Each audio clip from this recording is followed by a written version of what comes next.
Hello, lovely people. Welcome to Creative Ends International. Today, I'm just going to show you a different method of making beads. It's not new, but I just think maybe some persons might not really know that they can make and achieve a very good base using this method. All right, so that's just why I am making this video.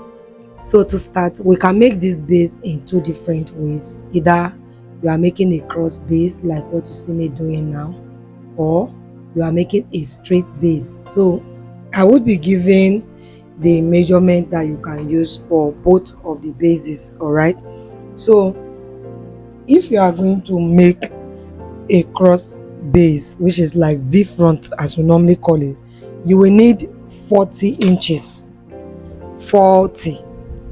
40 inches, that's what you need, so that it can come from back to the front and you'll be able to cross it. Then for the flat base, you just need 20. Okay, so you see I started by folding one side. So when I fold this side, I will carefully use my glue. Now using hot glue for this process is very good, but is dangerous. Do you know why?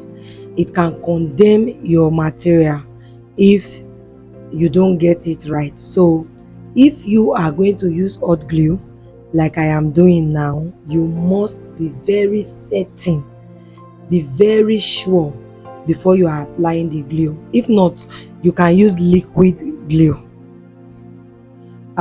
The disadvantage of using the liquid glue is the fact that it will not stick in time. That is, it will not be glued down in time. But you know now the hot glue is instant. It will just glue down instantly. So that's just the difference. The hot glue is perfect, but you must be very careful. So just like the normal way we do our gele when we tie, all right, start by just putting a little bit and start pleating. When you are done, you place it in the position you want, and then you take the next one to cross through. That's what we are doing. The only thing we are doing is that we are sticking it down. All right, so now after I'm done with one part, I'm going to hold the neck down. The reason I'm holding the neck down is so that when I'm crossing it this way, the force will not pull the back and make it too small for me. So I just have to look for a way, devise a means to hold it down, after which I'll continue my plate and then glue step by step as I did with the first one. So at this point, I have to like cross the base now. So to cross, one thing I normally do is that my first fold, I don't glue it. All right, so when I'm gluing the second fold, it's going to have a way of leaking or spreading to the first one. There's just going to be a kind of connection that will make the first one stick. All right, because your needles passing through the hot glue most times is very difficult. All right, so that's the more reason you have to really don't just like pour your glue on it like no man's business. You have to control the level of glue that you use. So to cross it, you can just see what I did. I just like pass it on top and then look at what extent or how far I want it to go and then glue it down.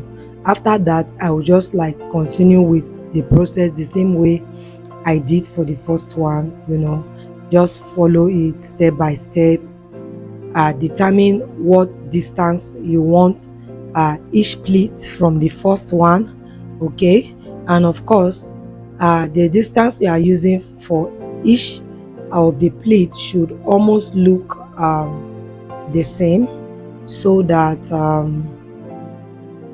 you don't have your base looking unprofessional, right? So while you are placing your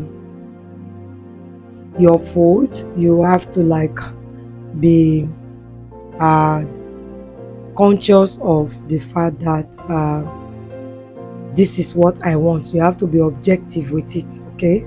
Don't just fold and say, oh, I mistakenly gum it here. No, no, no. You place it where you want. You can see what I do. I normally check after folding if it's okay. Then I'll go ahead and apply the hot glue. I tell you that this method of base is so unique that it looks like it is sewn, all right? It looks like I'm sorry, it looks like it is tied. That's what I wanted to say.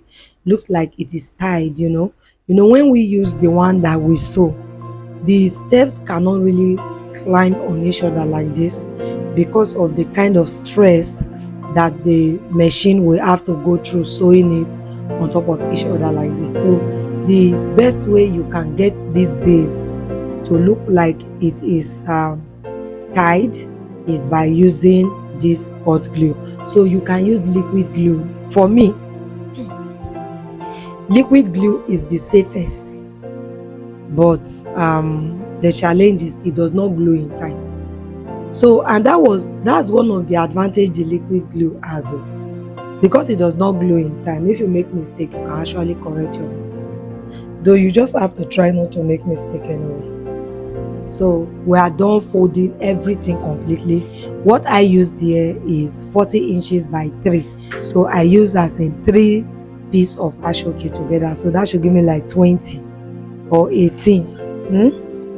So after that, I prepared a cover, just like the normal way we cover the back of our base.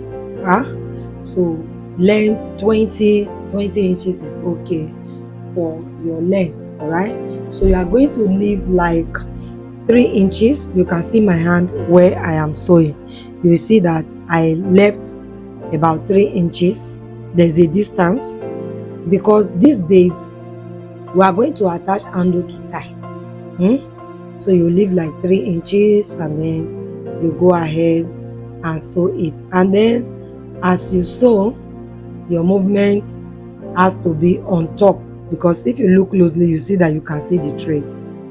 From the back, I go down almost on the same spot, all right, so that the thread movement will be on top and not show under. Why I'm using the thread movement on top is because I'll still come and cover it. So that's in any part of this job that we are doing. I always like that your job, your work is neat, okay? So any means, any way that you pass through to get the best delivered is what I will encourage, okay? So when I sew like this, get to leaving like 3 inches from the other side as well, then I will turn it over. So please do not wonder why I left this. I did it like this because I just want to use it to explain something to you. You can just put it inside and sew on top of it, but if I explain it without bringing it out now and I now say you can bring it out, you might not understand. So that's why I had to bring this one out, not necessarily because I want to use it now. I'm not using it for the design I'm making. But when you bring it out like this, you can use it to belt your gele. That is like those type that has center knots and all of that. Let's say you want to create a center knot gele now and you are using this base. If you bring this excess out here, it's going to help you to wrap on that gele and create a very neat center knot. So this, you can see what I just did, all right? So now you are going to attach handle to this base, and you can see that I'm sewing a particular portion of the base, and you might just be wondering why I'm sewing it. I'm sewing it because I'm going to cut it from that point, and it is from that point that I would be adding the handle. So one thing I'm just going to say is the fact that before you sew any point for adding the handle, please, from the middle, that is where the V is exactly, measure 8.5 inches or 9 inches highest, and make sure that it is from that point of 9 inches that you sew. So by the time you put the 9 plus 9, you will get 18. And of course, you know that the total circumference for the head is 22. So the remaining part will be what you will use to tie, because if you make the base too long and you are tying, it might not really be flat on the head, and you don't want that type of thing to happen. So I've talked enough.